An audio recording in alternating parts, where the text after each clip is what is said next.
houve um homem chamado Nicodemos, que veio visitar Jesus uma noite e disse: Rabino, sabemos que você é um professor que veio de Deus, porque ninguém poderia fazer os milagres que você faz a menos que Deus estivesse com ele.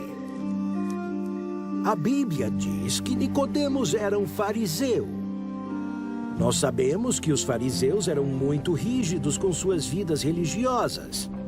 Isso significa que Nicodemos estudava as Escrituras todos os dias. Ele as conhecia de cor e teria sido cuidadoso para fazer tudo o que elas lhe dissessem para fazer. Os fariseus iam ao templo e oravam pelo menos 3 vezes por dia. Eles tinham o cuidado de dar o dízimo sobre tudo que eles ganhavam.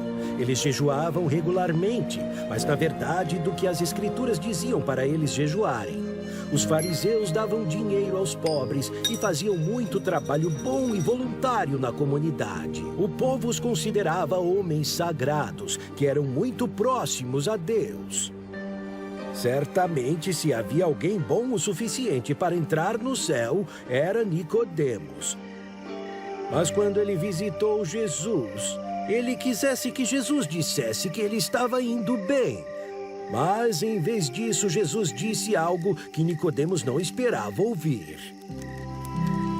Ele disse que Nicodemos precisava nascer de novo, antes de poder entrar no reino do céu. Nicodemos ficou confuso e perguntou: como um homem pode renascer quando ele já é velho? Poderia ele entrar no útero de sua mãe uma segunda vez e nascer? Jesus disse a ele que ele precisava renascer das alturas, pelo poder do Espírito Santo. E ainda Nicodemos não entendeu. O Velho Testamento claramente mostra que todo mundo é um pecador e necessita um renascimento espiritual.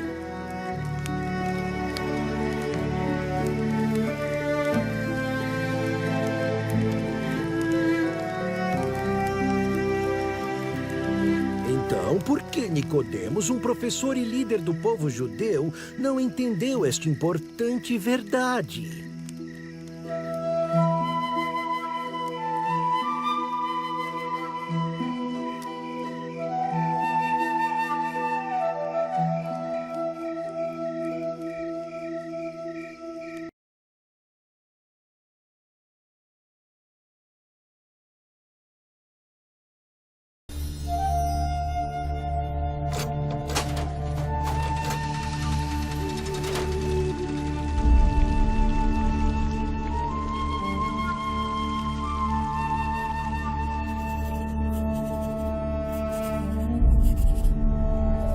Quando o apóstolo Paulo foi prisioneiro em Roma, ele escreveu uma carta para a igreja em Éfeso.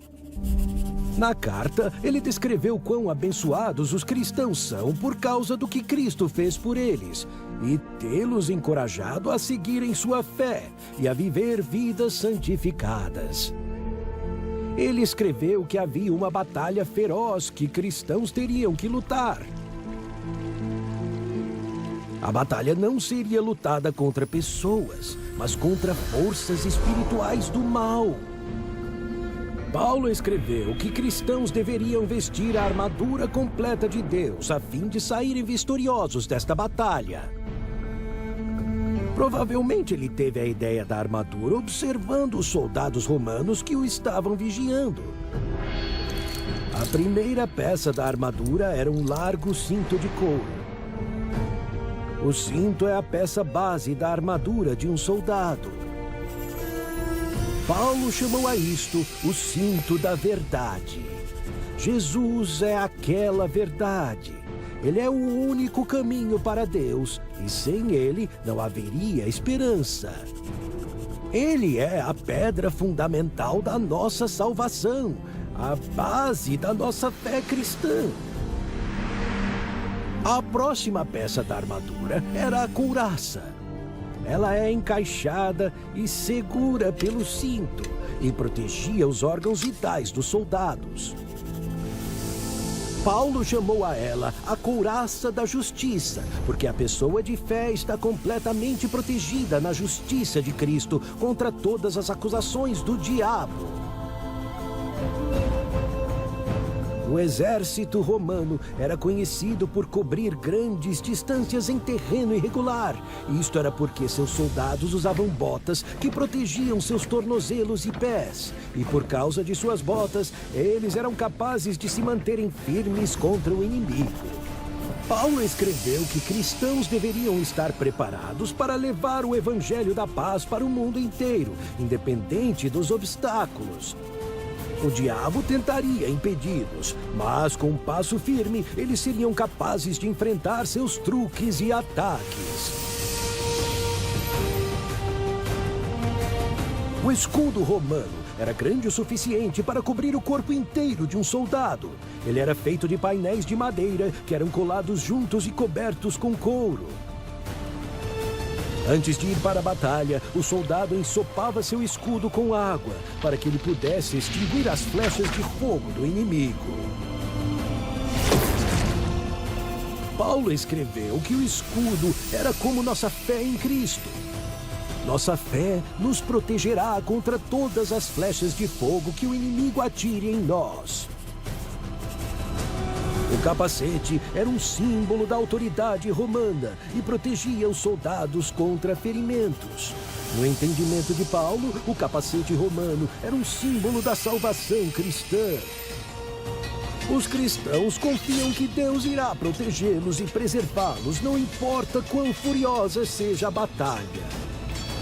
Nossa salvação está garantida por causa da fidelidade de Deus, e nada pode nos separar do amor de Cristo.